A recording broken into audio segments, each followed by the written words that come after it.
The broadcast is now starting. All attendees are in listen-only mode. Good evening, everyone. Thank you for joining myself, Warren Jeffrey, and Timon Rosalimos here at the November FSP Invest Trading Webinar. Today we've got quite an exciting topic that we're going to be covering, how to spot a winning trade. Now, I just want to check that everyone can hear us fine, and we've got the thumbs up. Everyone says we're good to go. So once again, thanks for joining us. And yeah, this evening we've all seen the markets heading higher, seem to be getting higher every day. And the challenge with higher markets is it makes it very difficult to try and identify good opportunities on where you can trade, where you can make money. So that's what we're going to be covering today in today's webinar. Exactly how do we spot a winning trade? So yeah, just give me 1 second here. Okay, so what we've outlined for this evening is we've got 5 steps to spot a winning trade. The first step, make sure you're choosing trades from a good bunch. Second step, know when to get in. Third step, make sure you're protected. Fourth step, plan when you'll take your profit. And the fifth step, ensure your winners don't become losers. Now, we're going to run you through the whole bunch of that this evening. I'm going to kick us off just with how to choose or how to make sure you're choosing from a good bunch. So, how do you know what bunch you should be choosing from?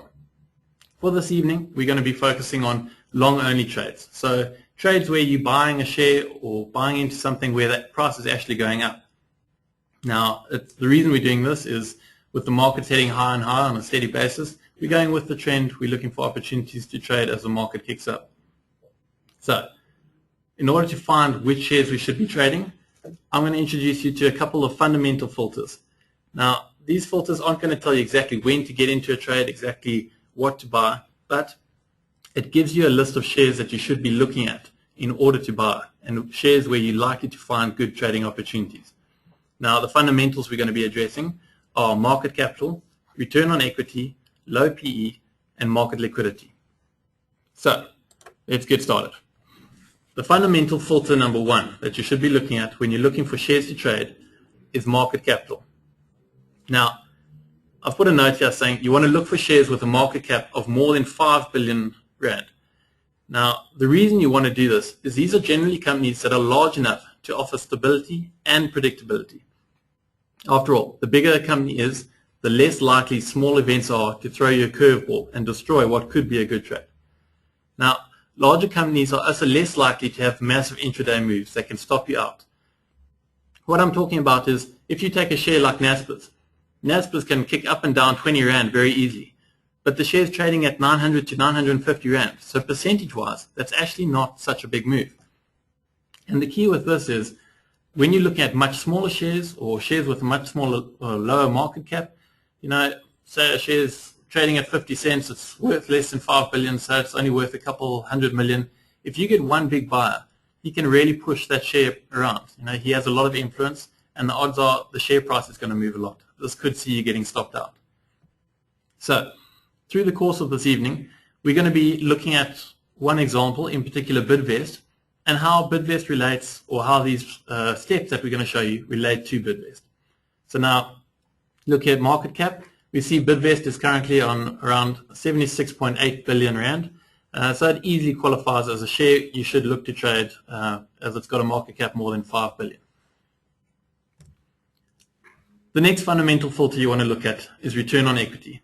What is return on equity?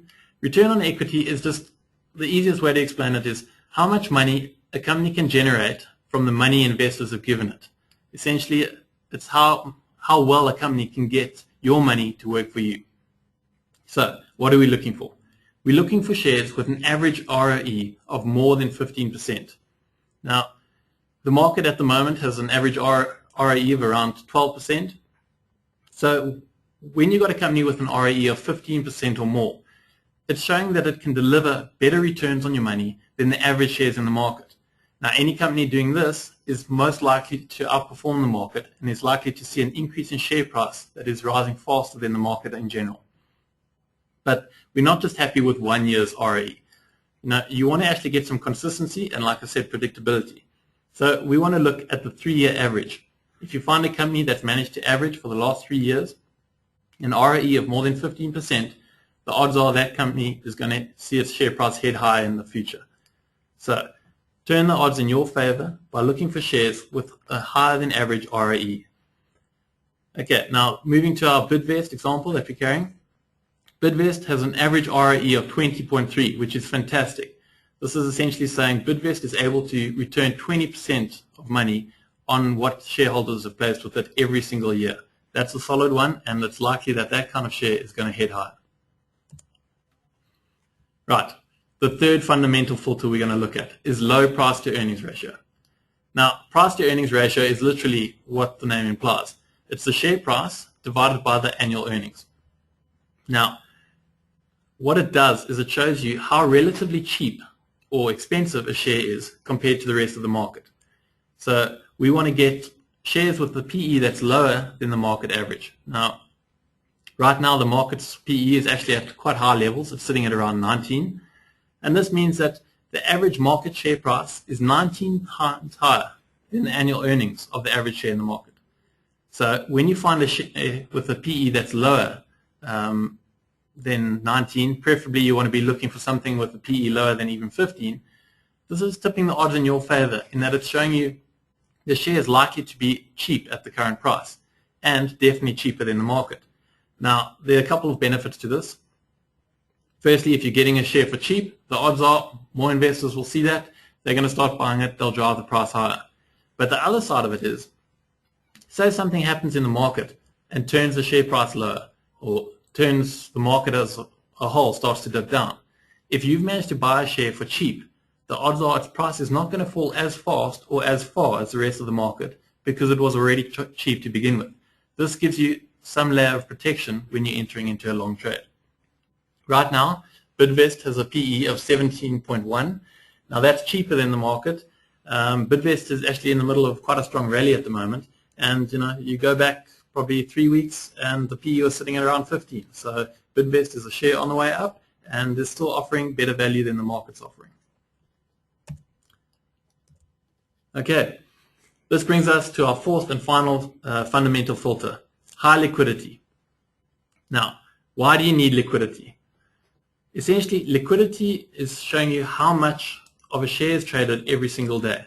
Now, for those of you guys trading Forex and that, you'll be very familiar with this. I mean, Forex is one of the most liquid markets in the world, and by sticking to the major currencies, you're able to get in and out of trades very easily and very inexpensively. But when it comes to shares, if you're trading using gearing, you actually want to make sure you're finding shares which have enough liquidity that you can get into your trade quickly and get out quickly. You don't want to be stuck in a trade where it might be moving against you or you're trying to take profit, but there's no buyers or sellers to help you out of your position. So in order for this, we're looking for shares that trade a minimum of more than 3 million Rand each day. The reason for this, if there's at least 3 million Rand traded in the day, the odds are you will have an opportunity to get out of your position. You'll have an opportunity to take profit or to realize your stop loss should the trade move against you. Now, the other side of liquidity is it means you've got a tighter double. If there's a lot of buyers and a lot of sellers, they're going to push the price closer to each other. The bid price and the offer price will get much closer, and that means you're not crossing a massive double when you're buying or selling a share, and that, at the end of the day, gives you more profits in your pocket. So let's take a look at our Bidvest example. Bidvest, on an average daily basis, it trades 168 million Rand per day. So now you can see Bidvest easily beats that. It's one of the big shares in our market, so this is a good one to be looking at. Okay, a quick fundamental recap on how to make sure you're choosing your trades from a good bunch of shares. If you're going to trade on the long side, look for shares with a market cap of more than 5 billion Rand. Look for shares with an average ROE of more than 15. Look for shares with a PE lower than the market average. And look for shares with enough liquidity, which is more than 3 million Rand traded each day. Shares that fulfill all of these characteristics are more likely to head higher and tip the odds in your favor when you place your next long trade. So, now how do you know when to get in these trades? That's the big question we're facing now. We've managed to have a look at the fundamentals. We've found some solid shares which we're interested in buying. We know there's some potential in them, but we don't know when to buy these shares. And that's where I'm bringing in Timon Rosalimas, our technical analyst. He's going to show you exactly how he uses his strategy for breakout trading to identify when the best time to buy into these shares is and when the best time to start trading. Timon, over to you. Thank you, Warren. Good evening, ladies and gentlemen, and thank you for joining. So basically, what Warren's done is he's given you a checklist. He's given you strong criteria that you should use every time you're looking for what share to trade. Now, once you've chosen which share to trade, you then need to know how to get in, how to get out, and obviously where to put your risk levels.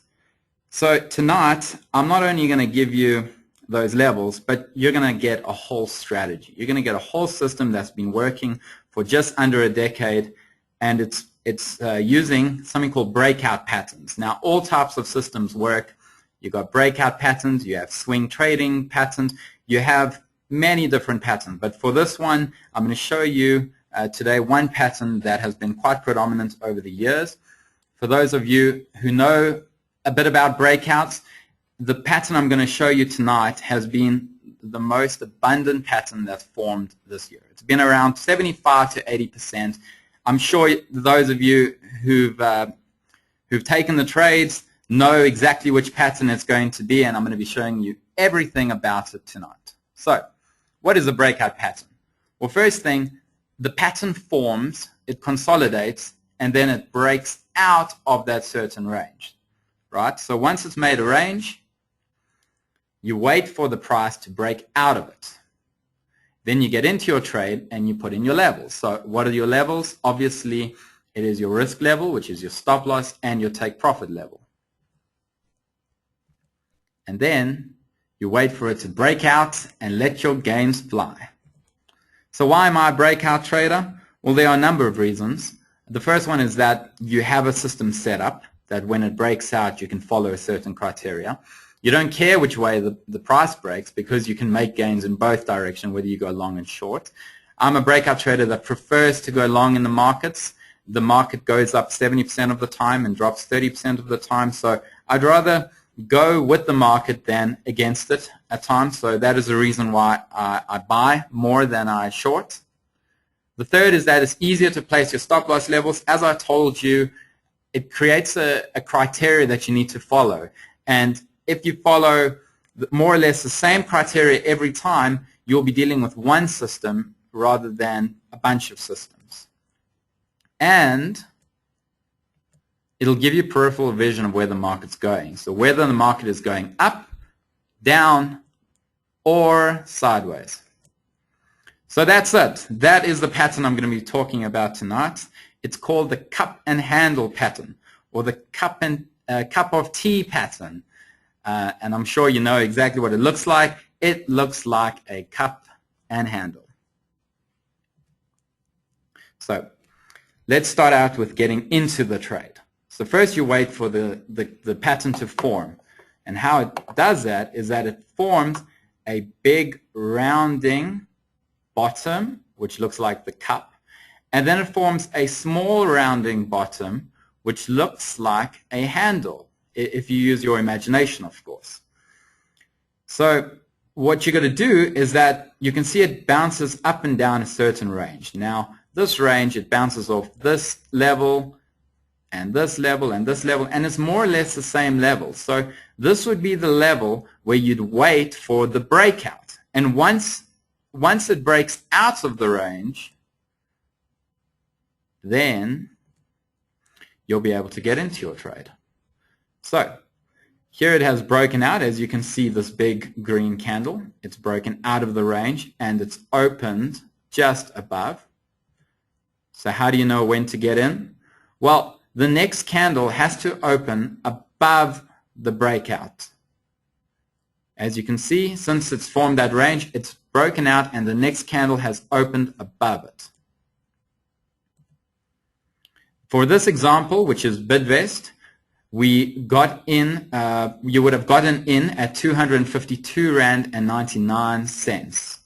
Now for Red Hot Storm Traders, we had an entry of 262, but I saw a bigger picture, and that's the reason why we got into 262. But for today, we'll be using this example where it formed a previous cup and handle. Right. make sure you're protected. Okay, that brings us to the next step. So essentially we've identified the shares that we want to trade. We've got a nice watch list using fundamentals. And now we're taking the next step. We've identified where we get into those trades. We've identified how we get in. But before we can just place a trade, we need to make sure we are protected when we, as I said, or when we place a trade. We don't want to write ourselves off should it turn against us. Yes. Now, just before you carry on, Timon, guys, if you've got questions, just type them through, send them to us. We will be addressing questions at the end of the session, so make sure, just type them up as we proceed, and at the end of the session, we'll have a little Q&A session where we'll try and address any questions that come through. Okay, so how do we make sure we're protected? Once we've got our entry price, we know what company we want to trade, what do we do, Timon? Well, there we go. So we're in the trade, and immediately as you get into the trade, you're going to set what we call a stop loss. And a stop loss is obviously a level that will prevent you from furthering your losses. So I want to place stop losses, and with every trading system, I'd assume that everyone would want to place a stop loss where they're willing to risk less than what they're willing to make. This is the only thing in my mind that it takes to have a winning system. So we have to know where to put your stop losses. So first thing, what is a stop loss? As I mentioned earlier, it's a level that stops you from having further losses. It's where you acknowledge that the trade was a loser. So it's where you say, uncle. It's a point where you've given up on the trade and you're moving on to look for the next high probability trade, because you have to get out or to stop your portfolio from ever going bust.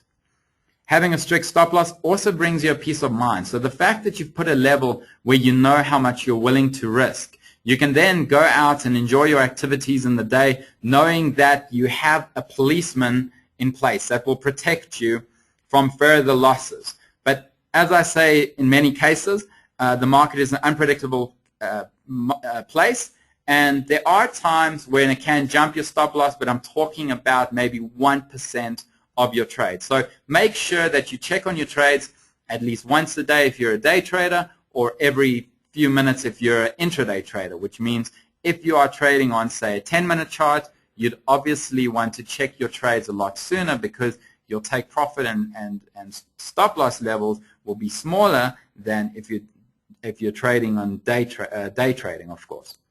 Right, so it brings you a peace of mind. This is very important. When I send out and Warren sends out trades, we make sure that you have that peace of mind. We tell you where to put your stop losses in so that it protects you from big losses. So the stop loss on the cup and handle, of course, which is the pattern that we are dealing with today. Where do you put your stop loss? Well, you have your pattern. And as you can see with this red line, this is where you put your stop loss. Now, it's not a level that I just thought of in my head. It's actually a calculated level, which is more or less a logical level if you think about it. And how did I do it? Well, you can do it two ways. One, you can say that it's formed a handle, and at the bottom of the handle, I'll put my stop loss, right? Then there's another way of saying that there is a low, and then there is a higher low, and where the second higher low is where I'll put my stop loss. So in both cases, it would be the same place, which is around here. And logically speaking, if it breaks below the stop loss, it means that the trend has changed and the upside is not that probable anymore. Hence why I put the stop loss where it is. Right? So you put your stop loss under your handle. And in this example, you can see it's at 240 Rand. So the trade specifics, we have the entry level for this example, of course, 252 Rand and 99 cents. We have our stop loss level at 240 Rand. And our take profit level, well, we'll get into that now. So where do you put your take profit level? Get a pen and paper, because this is very important, and it's probably the only calculation you need to ever put your take profit with this handle, with this formation, sorry. So you've got your cup and handle, and you look for the level which it keeps bouncing off. You know that range that I was telling you about where it keeps bouncing off? Well, this is also called the brim level, right? So the brim is at 252 Rand and 52 cents. And then there is at the bottom of the big cup, or the bottom of the rounding bottom, sorry, you've got a level which is 223 Rand and 8 cents. Right, this is not daunting, so I mean, I'll get to it now. So all you do is you take the brim level and subtract the bottom. That's it. You'll get a difference, a Rand difference of 29 Rand and 44 cents. With Forex traders, of course, you would be dealing with pips. Everything is pips with Forex trading, right? With the share in terms of Bidvest, in this example, it's 29 Rand and 44 cents. So then all you do is you add where the brim is, you add the 29 Rand and 44 cents. So you're just moving it up basically. And you're getting your take profit level. And this is at 281 Rand and 96 cents. Now, before I continue, I want to tell you something very important. How do I know that that is a good place to take my take profit level?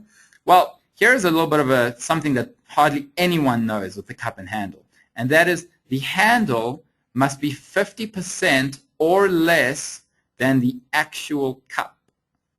Right?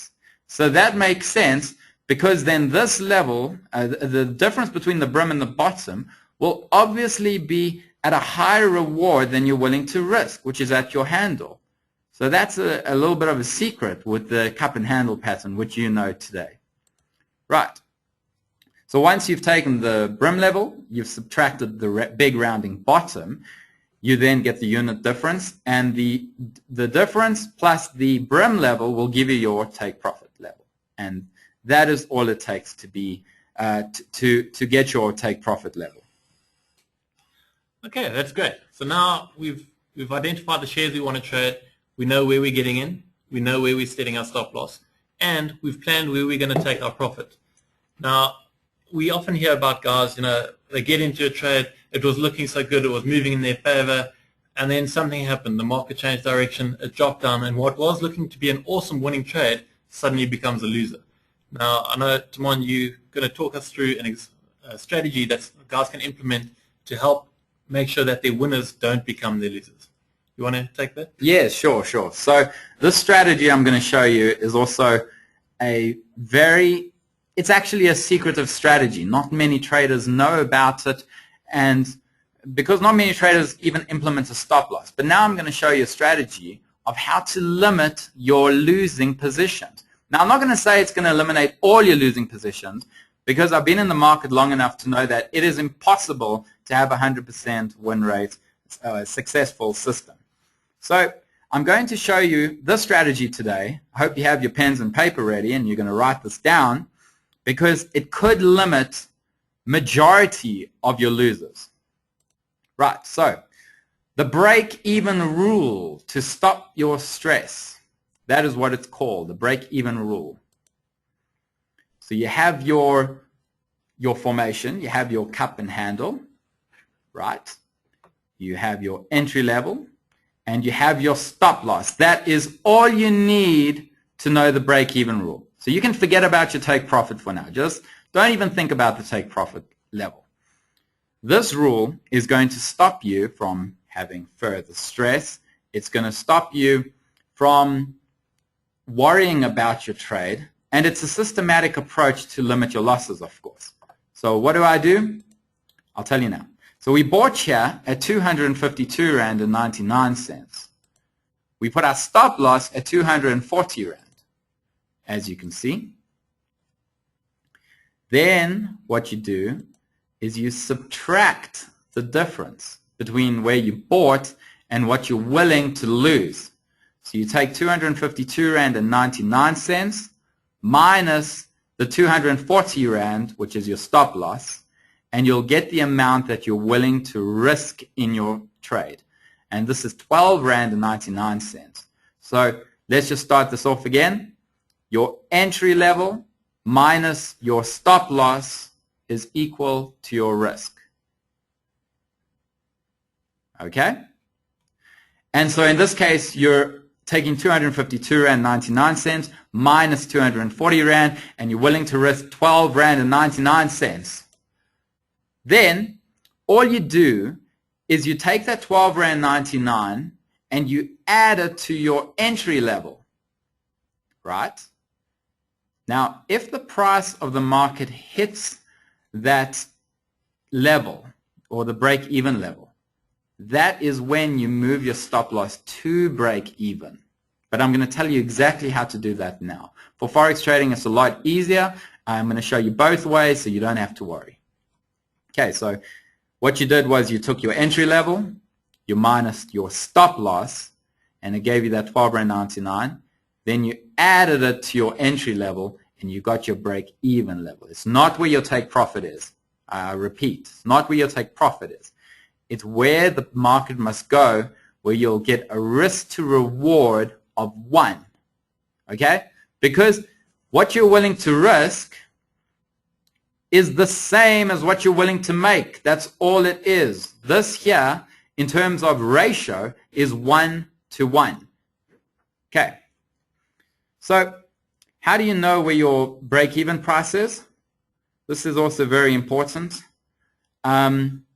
With CFD trading or share trading, you've got to calculate a bunch of things. You've got to calculate the daily financing charges, the brokerage rates, the other costs, and it can be quite daunting to calculate unless you have a calculator, which I'm actually in the process of making for you guys.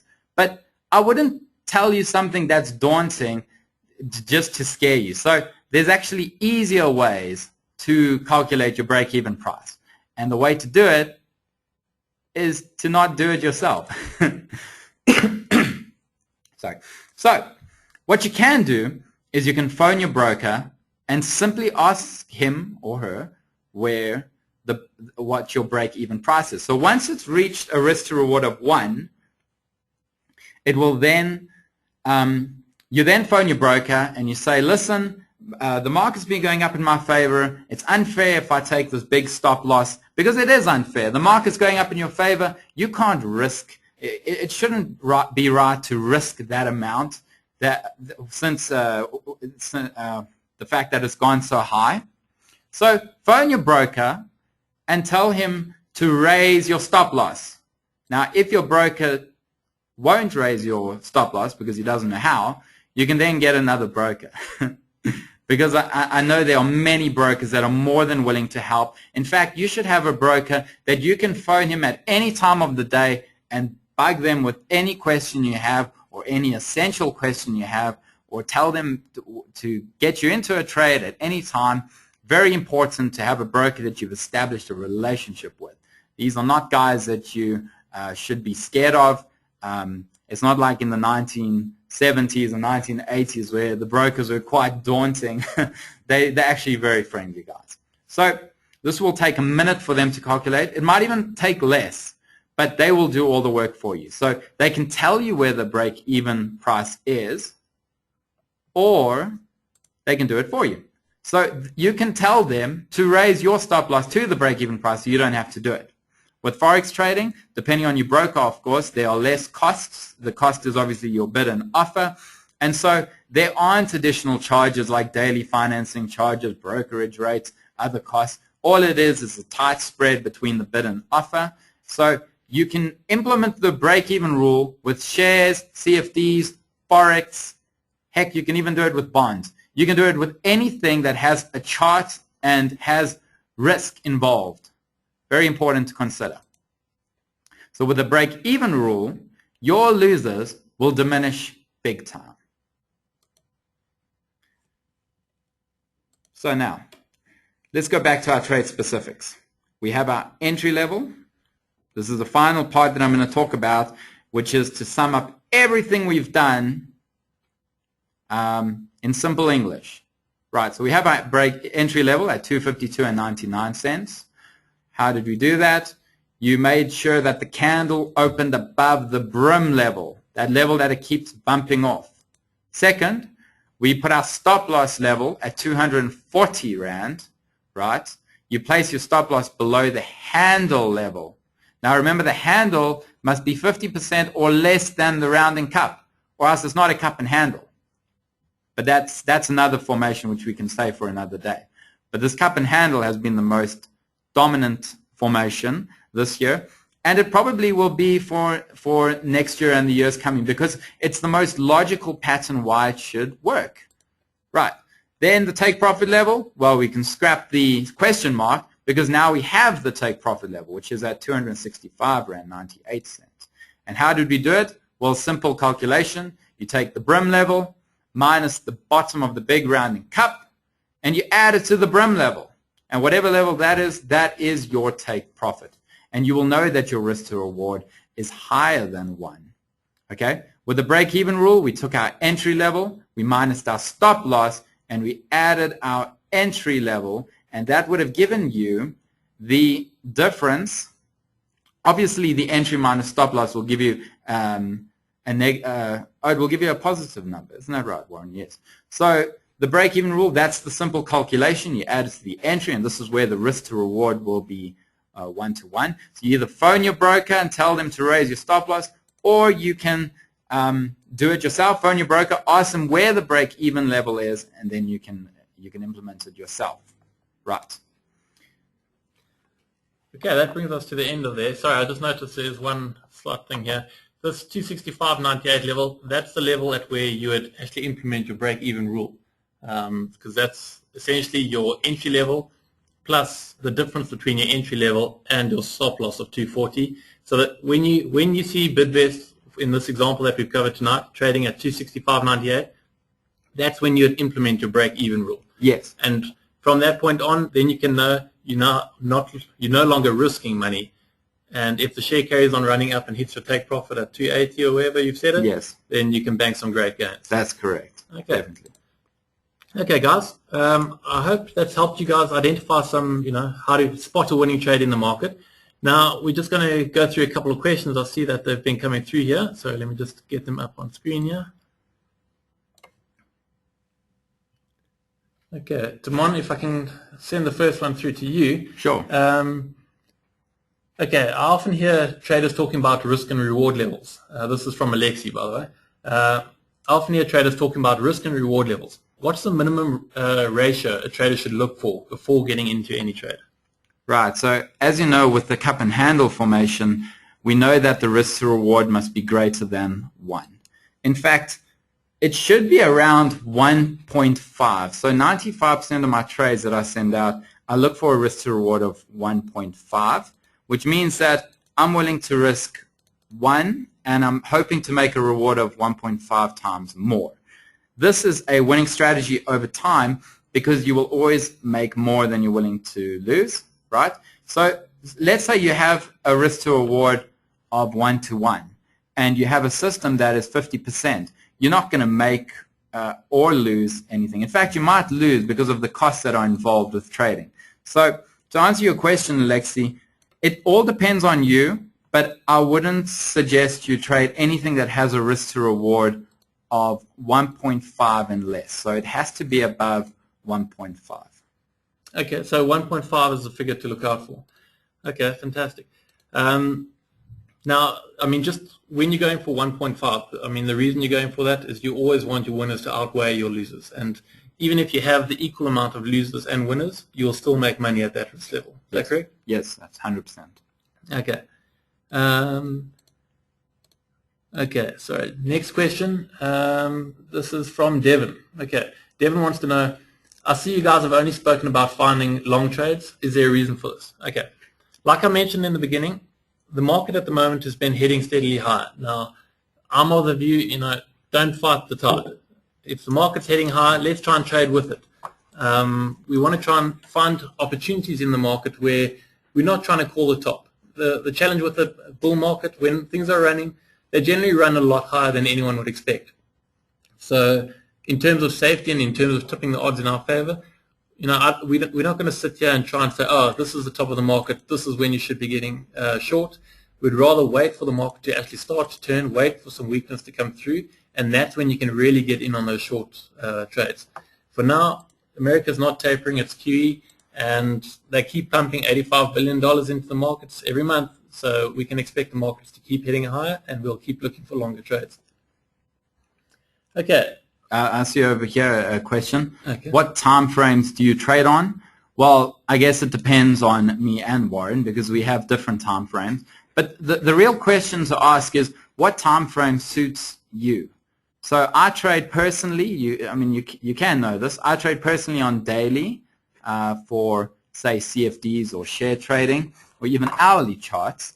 And with Forex trading, I trade on 30 minutes to hourly because Forex is a lot more risky, and I try and get out as soon as possible. So even if I have to hold 3 hours, I don't enjoy holding overnight because I'm not sure what's going to happen with the meetings that come out and the news reports and the earnings, because it does have an effect on the market. And while I'm not there, I also want to enjoy my life. So it depends on the balance. So what time frame should you trade on? Well, if you have, for example, if you can sit in front of the computer all day and trade, then it depends on the strategy you trade. There are guys trading from 1-minute charts and making money. There's guys trading 5 minutes and daily. There's even guys trading weekly charts. So it all depends on your the times that you're available to trade as well, and what matches your personality. The most important thing to consider is, if you are trading 5 minutes, you've got to know that there are going to be more losses, there's going to be a lot more winners, and they're going to be so abrupt. It's because it's daily that you'll be taking trades. So it's got to suit your personality. But if you're trading, for example, daily, then you'll be holding a couple of days, maybe you'll be holding a couple of weeks, and you'll be able to deal with the pressure. So again, you've got to trust yourself, you've got to trust your personality, know your personality, and that way you can actually know which time frames it's best for you to trade on. Thanks, Delani. That's a good question. And I mean, just off what Timon's raised here, it actually lends itself to a question asked by Brandon. Brandon says, I love to trade everything from CFDs to Forex and really like the breakout patterns Timon uses. The challenge for me, though, is I'm not in front of my computer all the time. So I find that I often miss trades. Do you guys have any suggestions to get around this? And I think one of the ways that you can do this is to exactly the question Tulani's asked is change the time frames that you're trading. If you find you can't be in front of your computer all the time, don't try and trade a 5-minute chart. The odds are you're going to get called away, you're going to be sitting in a meeting at work, and you're going to be stressing about your trade because you're not knowing what's happening with it. Rather than look at daily charts, the nice thing with those is each candle represents one full day. So you can actually come home after work, turn your charts on, or in the morning before the market's open, and you can see what the market's been doing. You can understand without feeling pressure or sitting wondering what's happening. You've got time to actually maneuver in your trades. And that's one important thing with that cup and handle formation that Timon's shown you, is it works on all time frames. If you're putting it on a 5-minute chart, you're going to be getting in and out a lot quicker and probably for smaller moves. And if you put it on a weekly chart, you're going to be getting out, and it's going to take you a lot longer to get in and out, but you're probably going to be trading for much bigger moves in the market. So the time frame you choose is actually entirely up to you. Like Timon said, you want to trade a time frame that suits you and fits in with your life. And that's pretty much what you need to do in order to make sure that you can get into trade. Yeah, so if I can just intervene. So that actually does answer the next question, which is from Pitt. What time durations used on cup and handle? Can I tell you, absolutely all time frames work on cup and handle, because every single chart that has met the criteria of the fundamentals, have high liquidity, are going to trend. If a market is not trending, it probably won't make any formation. But as long as the market trends, you are bound to see cup and handles eventually. So definitely that's a very good question. Going on to the next one from Rowena. What is an ideal stop loss percentage? This is very important, because I was talking about where to put your stop loss, but how much are you actually risking per trade? Right. So I've got a general rule, and that is, again, you've got to know how much you're willing to lose, which is the most important. So if you can stomach a stop loss, if you can stomach a percentage of your portfolio of, say, 3%, then by all means you may do it. But remember, if there are more trades that go wrong, it starts adding up very quickly to your portfolio. Now, you don't want to blow your account. So the percentage that I would choose is 1.5% or less even, because then you'll be able to handle your losses. And if you take 7 consecutive losing trades, it's not the end of the world. For those who take a loss of 10% of their portfolio, you're going to feel emotional with your trades. I would feel emotional with my trades, knowing how much I'm willing to risk. Because five trades that go against me, that's 50% of my portfolio blown. And trading is a long-term, remember, it's a long-term career. It's not something where you base your winner and loser on one trade. You base it on many trades later. So very important question. What is an ideal stop loss percentage? About 1.5 and less, but it does depend on you. And just to clarify on that point, that's of your entire portfolio, of your trading portfolio. So in terms of setting a percentage of a move that you're looking for, so for example, Timon's used his cup and handle formation. You would set your stop loss where the technical analysis shows you should set your stop loss, at the bottom of the handle. And you'd control how much you lose by controlling the size of the trade. So you'd make sure that if you were to set your stop loss at the bottom of that handle, you wouldn't be risking more than 1.5%. Yes, 100%, Warren. Okay, I see you've got a question from Tamsin. Tamsin wants to know, do cup and handle formations always work? Tamsin, I have to be honest, no, they do not, or else I wouldn't put a stop loss anywhere.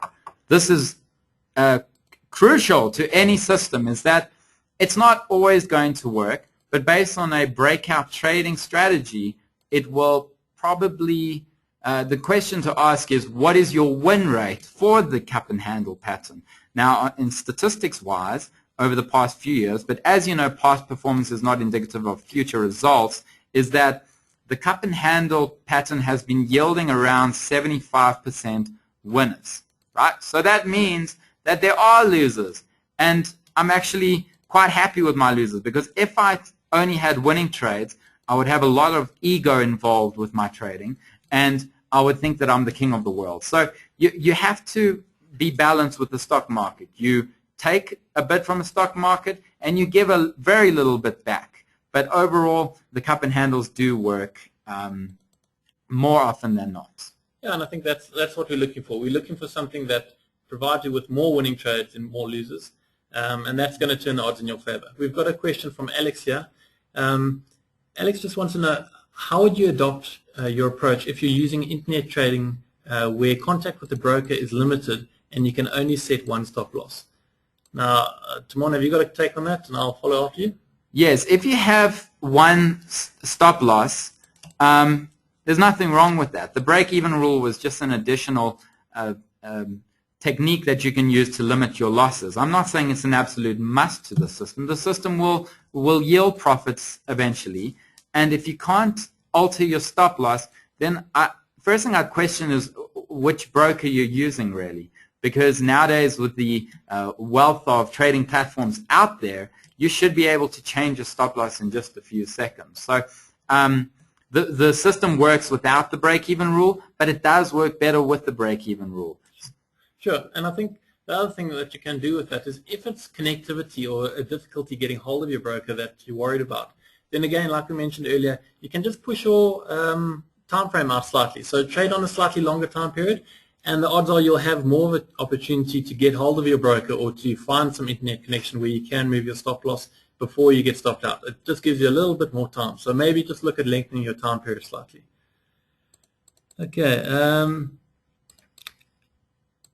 Sorry, just finding next question here. Okay. Question from Leon. To create your watch list using fundamentals, you need a company to meet all four requirements, or do you need a company to meet all four requirements, or must it just meet one or two, and why? Now, the fundamentals I outlined earlier there, when you're looking at them or when you're using them as a filter, you ideally want to find a company with all four. Sure, you can find and just trade the big companies and companies with large market caps, but the idea is by combining all those fundamentals, you're going to get shares that actually tip the odds in your favor. You're going to get the shares that are most likely to move in the direction you want. So, for example, I could find a large cap share which meets the market cap requirements, and we could say it's got a lot of trading volume going through it each day, but it's on a ridiculously high PE. Let's say it's trading on a PE of 60. Now, although it's got two of the characteristics, the danger is, with such a high PE, there's limited value left in it. And should the market turn down, we're going to have an aggressive move against us. And it just sets us up for hitting a stop loss, sets us up for actually making a losing trade. So this is all about turning the odds in your favor. You're not going to win in every trade, but the more filters you put in, the more structure you put in place, and the more you stick to your system, the more you're going to turn the odds in your favor, and you're going to start banking winning trades. Okay, let's just give it a final scan. We're coming up towards the end of the time allocation for this webinar. So let's just see if we've got anything else here. Where do you obtain the information of the ROE and the market cap? I think that's a very important question. Definitely it is. Look, I see Tulani's also asking this question. Tulani, you can actually phone your broker directly, or you can go online. Most of the share trading platforms will give you a little block where you can pull up some company information. It'll give you a PE, ROE, market cap, things like that. What you can do is also use websites like MoneyWeb. MoneyWeb, you can actually just enter the share code and it'll give you all the details that you need.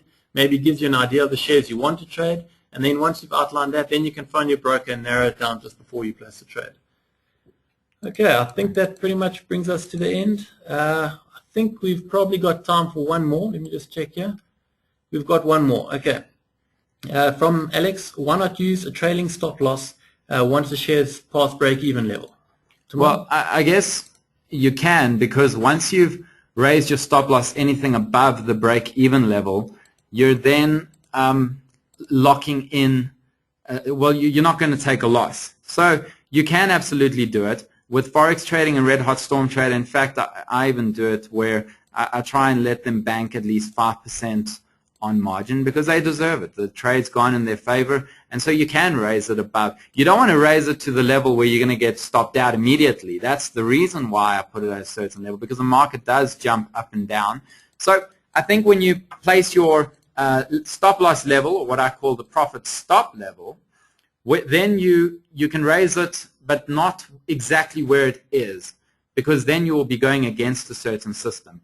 But yes, I would say about 5%. Phone your broker and say, can you raise my stop loss to a level where I'll bank 5% on my margin, on 5% on the amount that you actually put in, and then the broker will do that with pleasure, and it sticks with the system as well as it works. The break even is just easier to calculate in terms of the probability of it reaching your take profit rather than just stopping you out is higher. Okay, we've got time, I think, last two questions, and then we're going to have to call it an end for the night. Alex wants to know, when a stop loss is reached, how much do you sell? Alex, the simple and hard answer is you sell it all. The reason you got into the trade was you thought it was going to do something. If you've hit your stop loss, it's clearly not doing what you thought it was going to do, and that's the time to get out. I know it's tempting to try and average in, or maybe even buy more at a stop loss, but the reality is you set it there for a reason, so that's when you get out. Except you've had a losing trade, look for the next profitable one. I hope that answers your question. Have we got any more there, Timon? Let's see what we've got here. Okay, I've got one here. The brim level at the point between the cup and handle was clear, but what was on the left of the cup? So the left of the cup was the rest of the movement of the price of the share, or if you're in trading Forex, of the pips that took place. So what must you watch out for on the left? You can watch out for the direction of the trend. So if it's been trending up and you get into and you see a cup and handle forming, it means that you'll have even a higher probability trade because you'll be following the direction of the previous trend. So forget about whatever formation's on the left, and forget about once you've closed your position what's on the right. It's all what's happening now and the formation that's formed. So don't worry about the formations before. All you do have to worry is about the trends that took place before. That's fantastic, guys. We're going to have to call it an end for the night here, otherwise we're going to get cut off on our webinar. Yes.